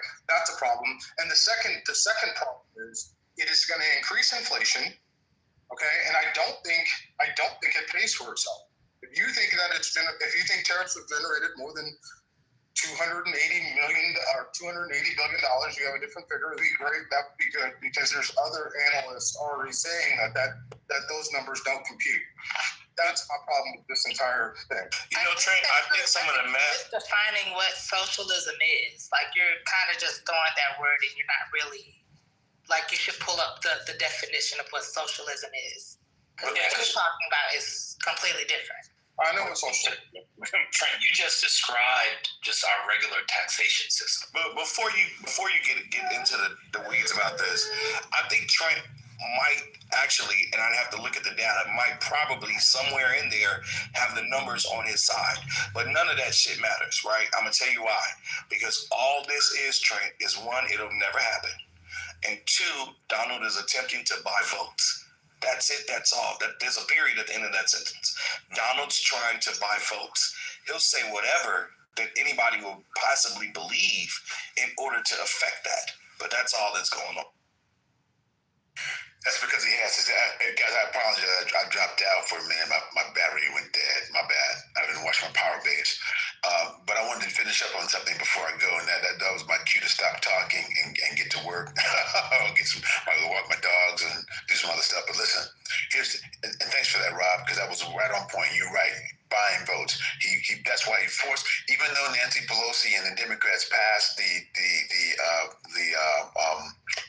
bill, the money for the stimulus checks, he put his name on those checks. That money was approved before he even got it off, before he even got where he needed to go. He signed that. He made sure his name was on that check. So he's trying to buy votes now, and that's all that is, right? And he got some success and so much windfall from that. Especially in this election, people are still talking about the check they got from Trump. So anyway, my point though, what I want to say is this, right? I'm going to talk to the moderators in this room. I think this is a fantastic room. We got a lot of bright people in this room. I love the energy, and we are our own solution. At the end of the day, the acts I gave you guys was all about the new financial system, the great financial reset. It's in motion. His kids are running crypto type operations right now. They're driving the laws to shift how the money's moving, because we're not paying that $38 trillion back. That's not going to happen.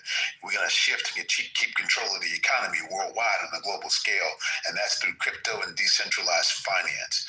That's where the money's going. One of the things, you guys, I want you to know, I'm a money guy. I sold money. I sold money for a living.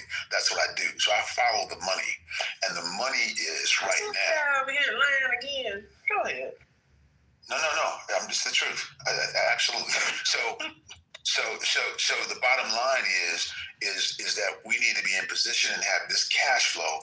And I believe, and this is why I'm make sure all you guys are invited. There's no charge for it. It's a summit. I knew it. On the 25th. I called. No. Well, I'm gonna give it to them. Oh, God. We can buy your course for a small fee. No. There's no course. There's no sale. Nope, you don't advertise in this. Already know the. No, I'm not advertising. I mean, it's an invitation. The plug is crazy. No. You got it. The mods say no. It's a no. The mods say no? Okay, got it. It's a no from the mods. No problem. Thank you. It's a no. Done. No, it's good.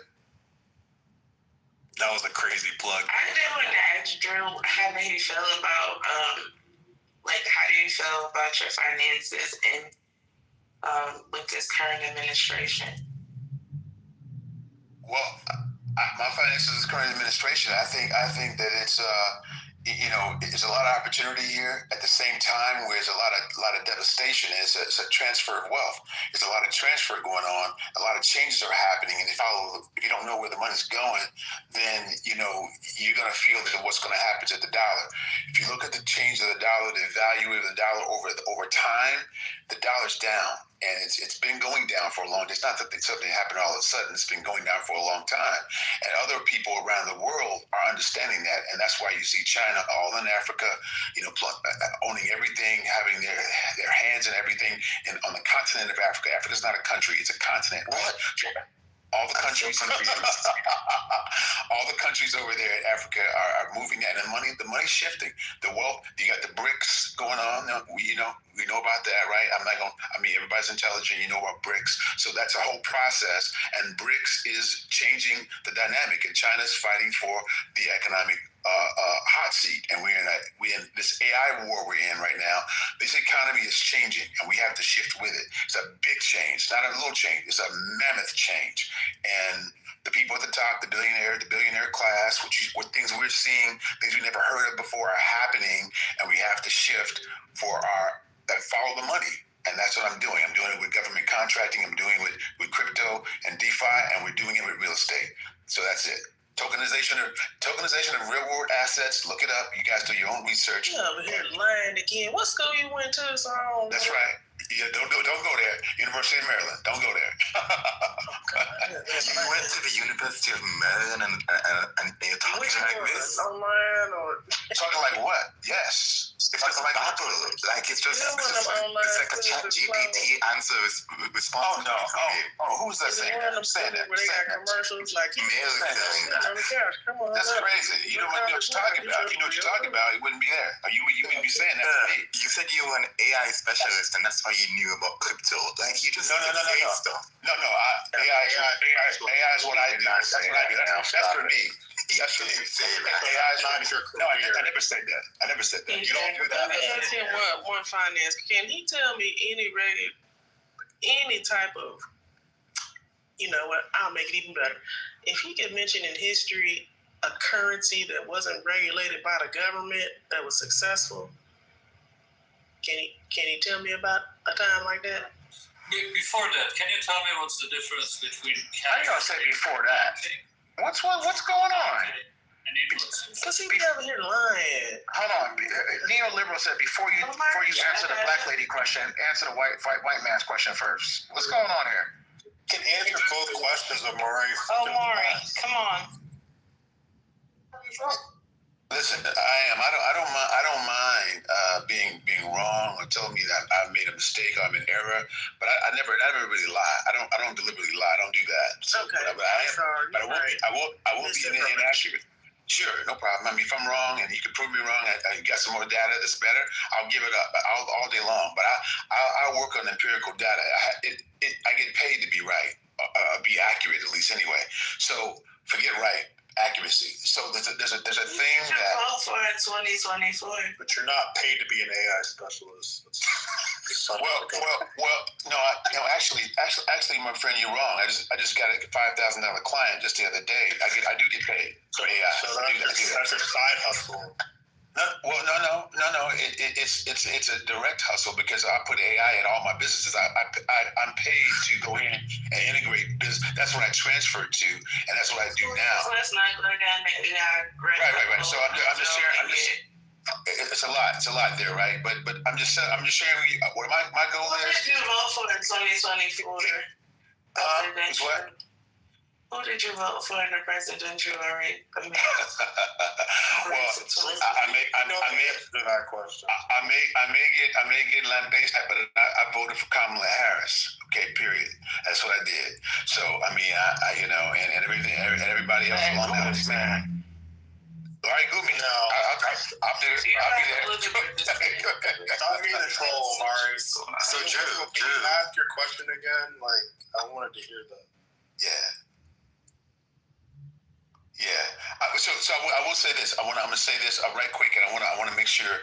Don't worry about where I'm doing.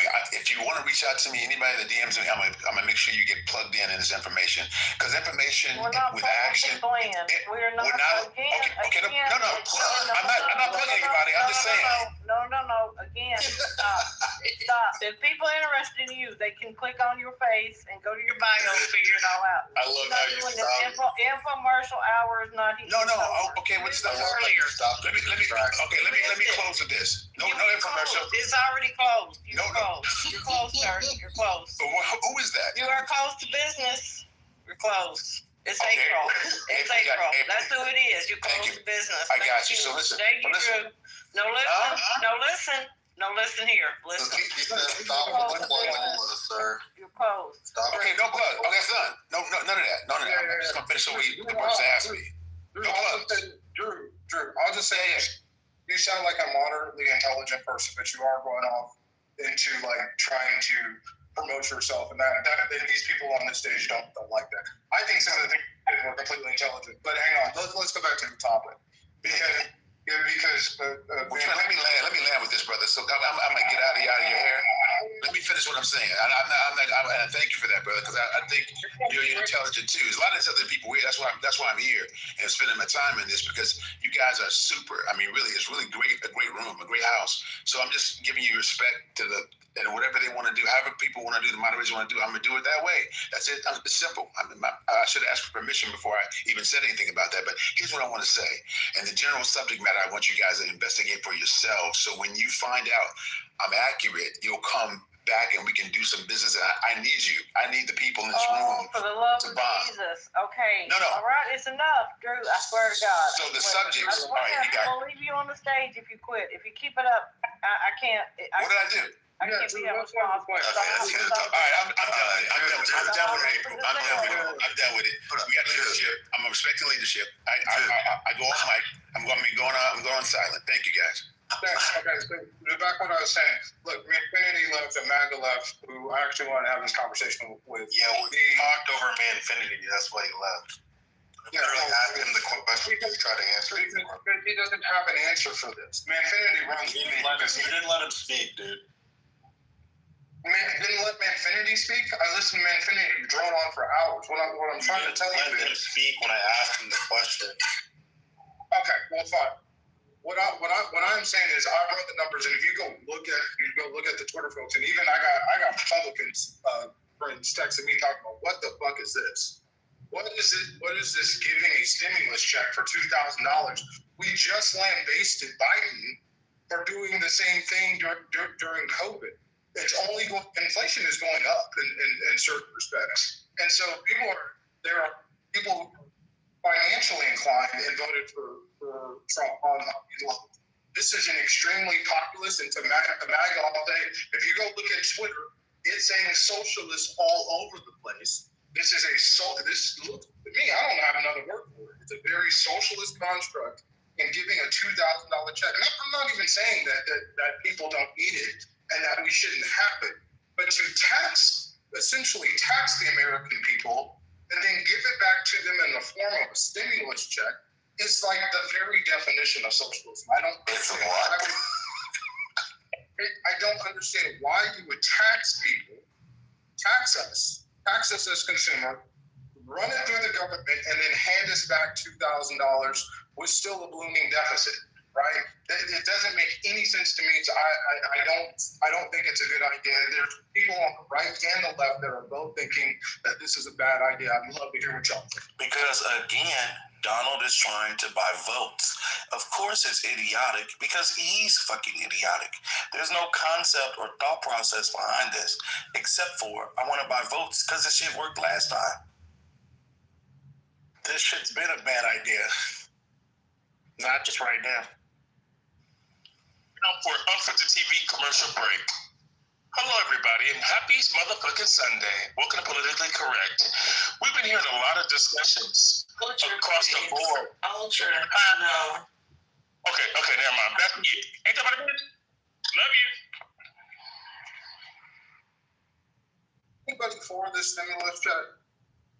Mark, or is anybody saying that this is good? I don't know anybody saying it's good. Poor people. That's some bullshit. This is not going to happen. He's not going to pay anybody in America $2,000 for anything. It's not going to happen. I don't think he's even paying the contractors who tore down the East Wing has ever been paid. Trump told y'all about Doge checks. He told you some other kind. Y'all stop. He's not going to pay anybody anything. No, actually, the plan was instead of paying the insurance companies, give it back to the people, but then only give the people $2,000. Which makes no sense. Exactly. So, but if anyone gets a $2,000, are y'all taking them? Y'all sending the money back? Yeah. Let me know. That's a right. Question, Mari. Yeah, if high income. Yeah, because if high-income earners are defined by individuals making over $250,000, suddenly I'm gonna change my tune and be forward. I ain't gonna lie to you. But who you giving the money back to? Because you can't even cut a check back, so that doesn't even make sense. You can't get a stimulus check. Right. You can't get it back to the treasury. You can't get the money back to the treasury. You can write a check back if you want to, but it just doesn't make sense. I ain't giving the check back. I'm going to tell you now. If they say income earners are over to people making over $250,000. Right, you have to qualify for the check. Right. What the fuck is going on? I can't. This is too much. That's how dumb this is. They can't even have a serious conversation about it. Right. That's how dumb It's stupid. Now look. I think it's actually a dumb idea, but I'm not returning $2,000 check, and nor is anybody else. Nobody's gonna return the check if it was to be given, but y'all ain't gonna get no damn check. So y'all gotta stop the shit. I could get the arcade. I can get the arcade for my man cave. I can definitely get the arcades. So when he says a check coming, the man tends to do what he says he's going to do. When he says that there's going to be a $2,000 check, and especially how it's blown up on social media now, I think there's probably a check coming. There is no check coming, Trent. What in the name of God is wrong with you today? So April said there's no check coming. So April, if a check comes. Amari, I don't need your help. I really don't. I don't need your help. I can talk for myself. If there's not going to be a check, I'm tired of repeating myself. Donald Trump is not paying y'all anything. Congress is not in session. These motherfuckers ain't doing shit. Senate's there this weekend trying to fix shit. But the House, I don't even know how many weeks they have.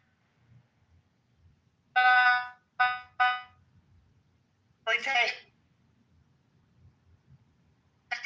There's not going to be anybody anywhere. He's going to Trump do it. My God, what is going on?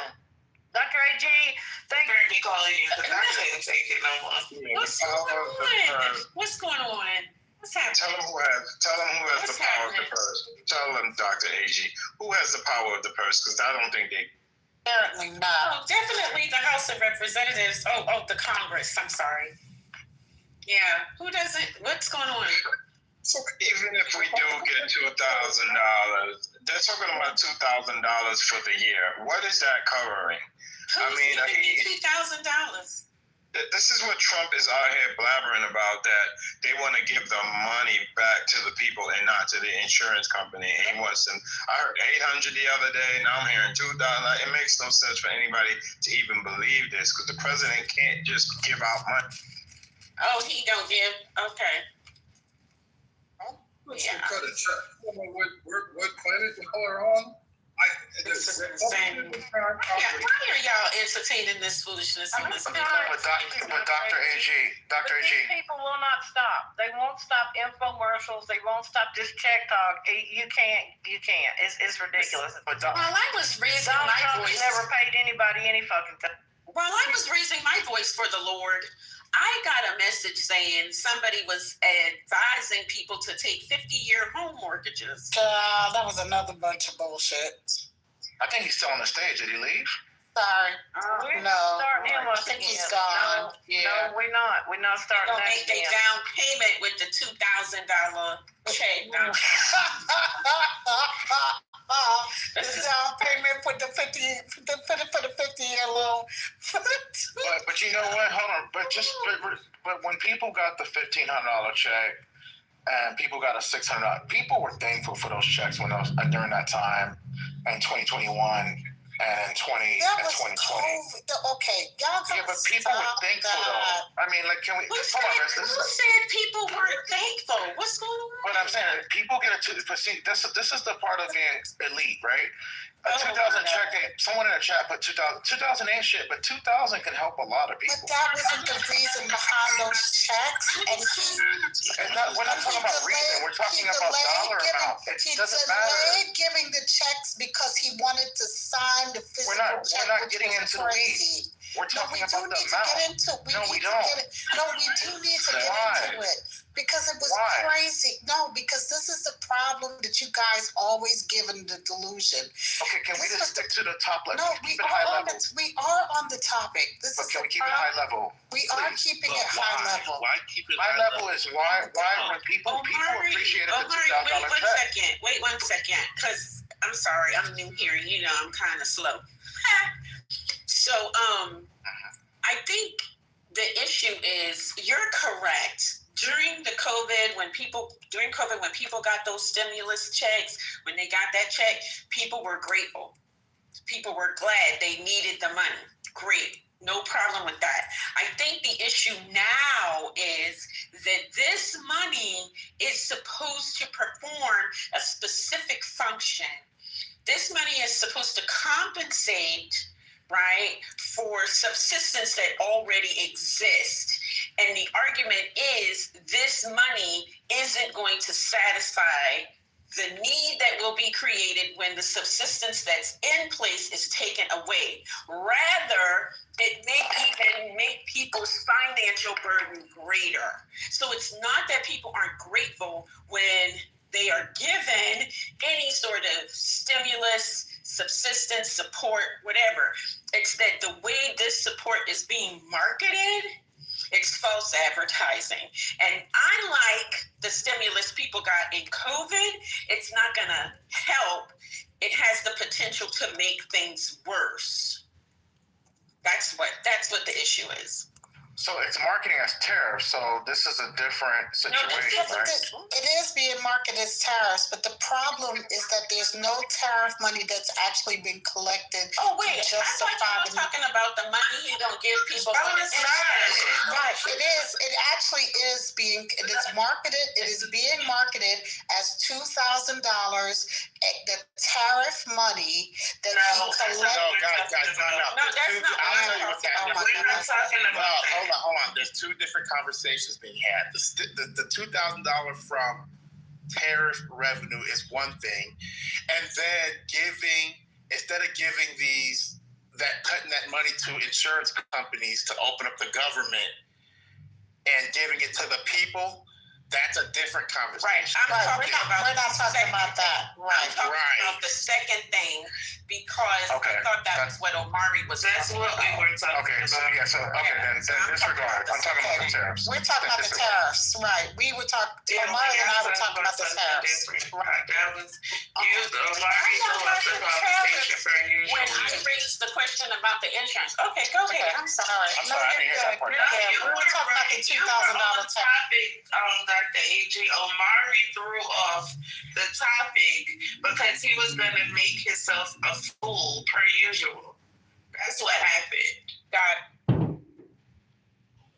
So on tariffs, I agree with Brooklyn on that one. Yeah, the same logic applies on tariffs. The money is not coming from nowhere. But the money's not collected still. That's the problem. And there's still not enough logic, because this money that they're talking about, there's no surplus of tariff money. So the money he's talking about doesn't add up.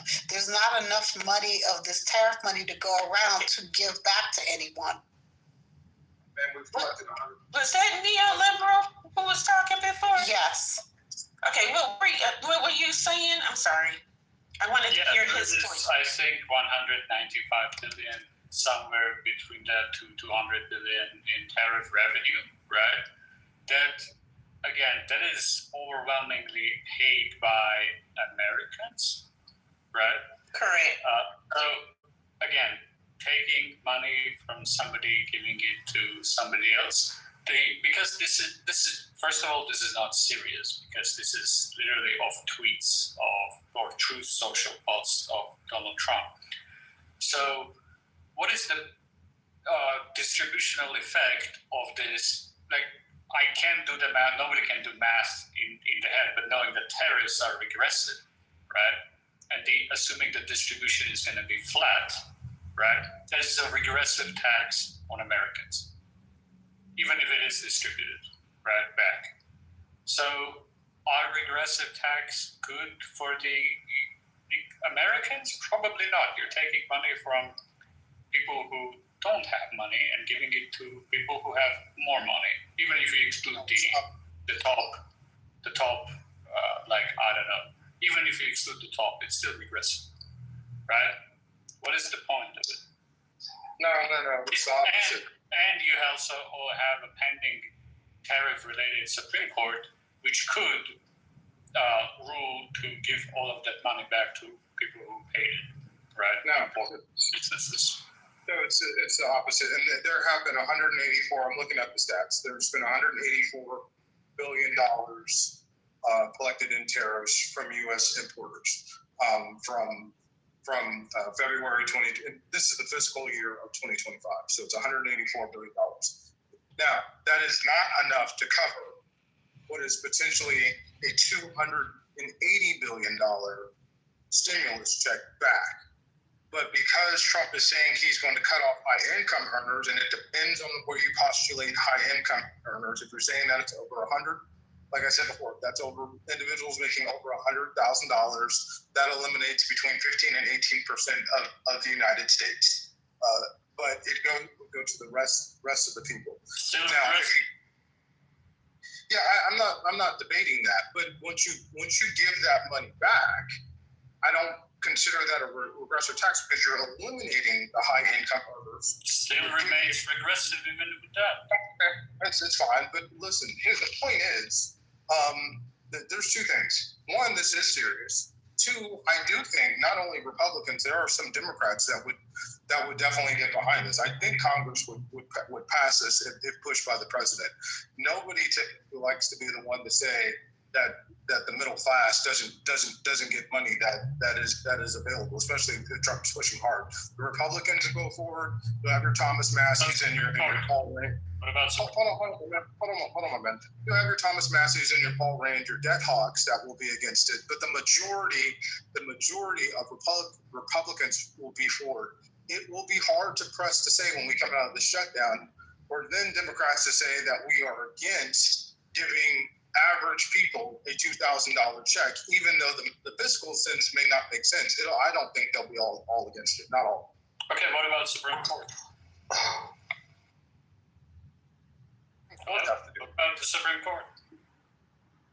Well, I don't know how the Supreme Court would play into if He's Congress talking about the tariffs decision.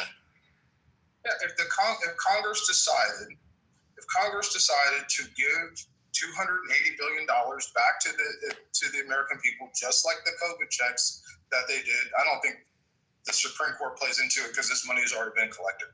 Well, it is being collected, but then if the Supreme Court rules that they have to pay back that money, they will have to dip into some other pocket to give that money. That's the point, because they would not be able to give the money back, because if the Supreme Court says they have to give it back to the importers, there is no money to give to the American people. So it's a moot point. I don't think the Supreme Court's going to make them give money back.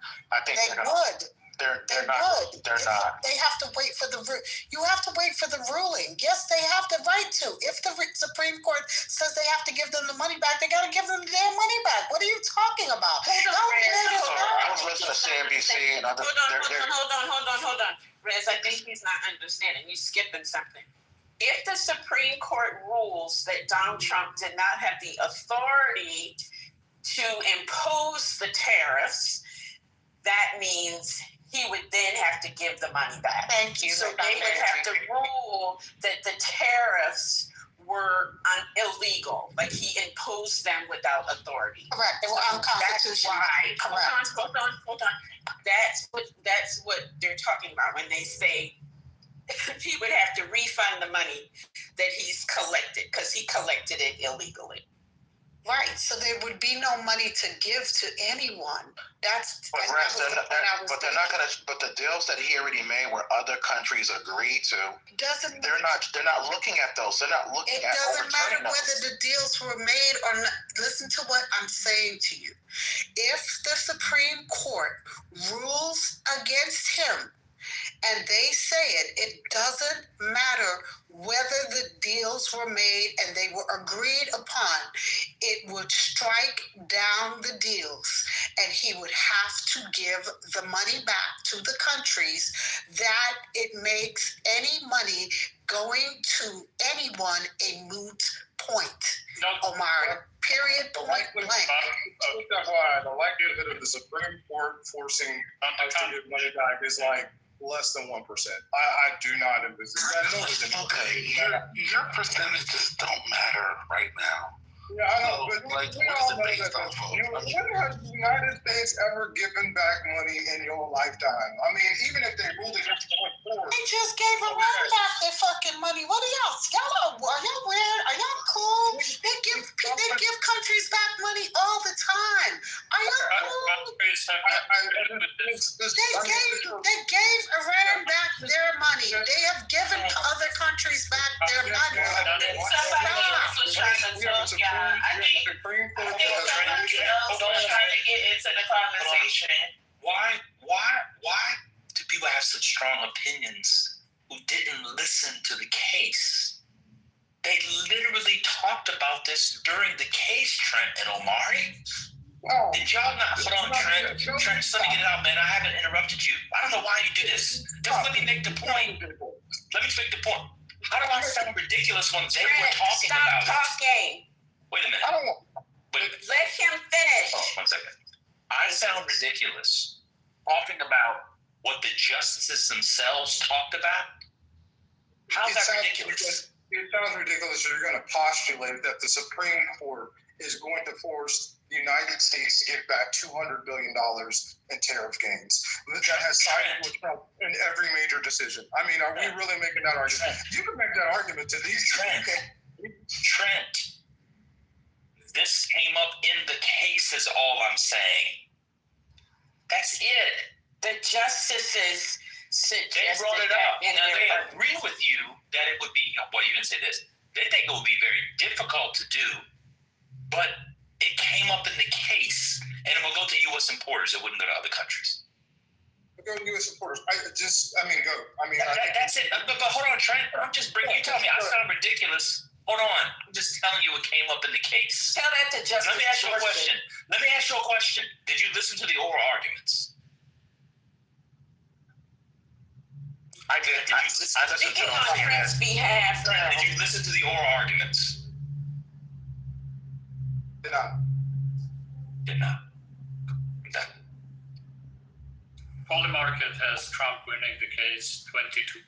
It crashed after the oral arguments from, I don't remember, something like around 40, 50, crashed since then. Actually, 40. It crashed. Oral arguments did not go Trump's way. But again, if it doesn't go this way, other countries have nothing to do with it. It's returning that money to people who pay the tariffs. People who pay the tariffs are Americans, American importers, businesses, people, whatever, right? That's who that money is collected from. And if the Supreme Court rules that money has to be given back and it was illegal, et cetera, that's what we would go back to. A lot of them are small, medium businesses that are struggling. Something like 70% of businesses are saying that they're struggling with the economy, and it's worse than last year, worse than beginning of the year before the tariffs, et cetera. That's where the money is going to go. So to Coach's point, I did listen to the oral arguments. CNN, I don't know why Fox didn't play it, but CNN was playing it, and I have to agree. Yeah, the government, they did a horrible job trying to explain it. I mean, even you had, Amy Comey over there and Kavanaugh questioning, like, do you even understand the difference, of certain, factors, and going back to like previous decisions, like they were just misrepresenting. But the argument still stands that the retro payments, they would have to sue, right? So how is that going to work? I mean, that could come out, but you'd have to sue, and who would be responsible? How would that? Who has to sue?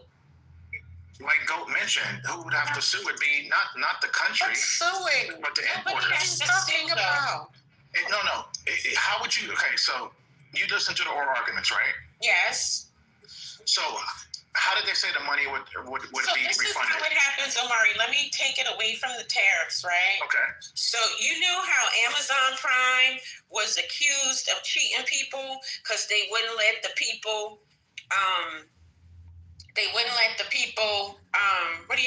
get out of the thing, right? Remember that? That was the result of a lawsuit. So yes, somebody sued. But when you have, because Amazon is an independent company, correct? Correct. Correct. Okay. When you have a government entity, right, that is being challenged by another government entity on who has the authority to levy a tax, nobody has to sue anybody because the government, the people, their interest is represented by the government. In this case, you have two sides that are arguing, but it's both the people. So there is no need for any individual company to sue because it is a matter of law that whether or not this government entity or this government entity has the right to levy this tax. If it is found that the government entity that levied the tax doesn't have the right, it's solved. It's a matter of law. That's why nobody has to sue. I don't have to sue as an individual company. Do you see? So here, and I got to read this article by Supply Chain. Do you understand what I just said? I understand what you're saying, but can I respond? You were reading while I was talking, but no, I was listening, and I agree. It says here, if the court rules that the tariffs are unlawful and the government might have to refund importers who paid the tariff, that refund process could involve companies filing claims with Customs and Borders Protection, proving they paid and nil time lag. That's not a lawsuit. That's not a lawsuit, sir. It's a claim. It's but it's not a lawsuit. Okay, so do you agree that hold on, Brooklyn, me and Dr. J are talking. Do you agree? Do you agree? Do you agree that they can file a claim? That they have? And then you come with something about a fucking claim. Yes. We don't listen to Brooklyn. We don't even pay Brooklyn no money. But a claim isn't a lawsuit. It's not a suit. It's not the same. Okay, so they can file a claim. Okay. Yeah, okay, so we all agree they can file a claim. File a claim with your insurance, like when you go, when you take your dog to the vet and you got pet insurance, the vet gives you the bill and then you send the bill to the insurance saying, look, I paid this, give me my money. That's a claim. I didn't have to go to court and say, I'm suing you for this money. This is a routine stuff businesses do. It's not. It doesn't require a law. Yes, it's like routinely both for profit taxes and input-output VAT differences. Like there is reconciliation, and this is going to be some part in the reconciliation businesses that it's not going to impose any administrative burden. So I guess we just all got to wait for that ruling to see if they're going to, one, retroactively. If they rule against them, will they make it retroactive? And that's going to be interesting to see. If they rule against him, it automatically becomes retroactive. Because that's the point of the whole thing. Well, and it's a done deal. Once the Supreme Court has made the decision, there's no going against anything. They have made the ultimate decision. Point blank, period. There's no going against what they've done. They've made the decision. So let's not keep going back and forth.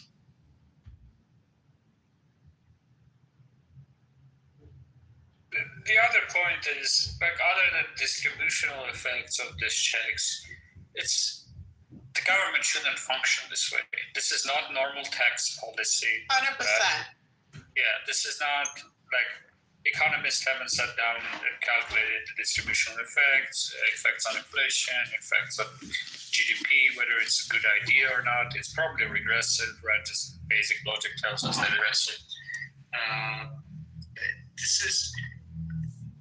American government is running on a prerogative of one person instead of normal economic policy, right?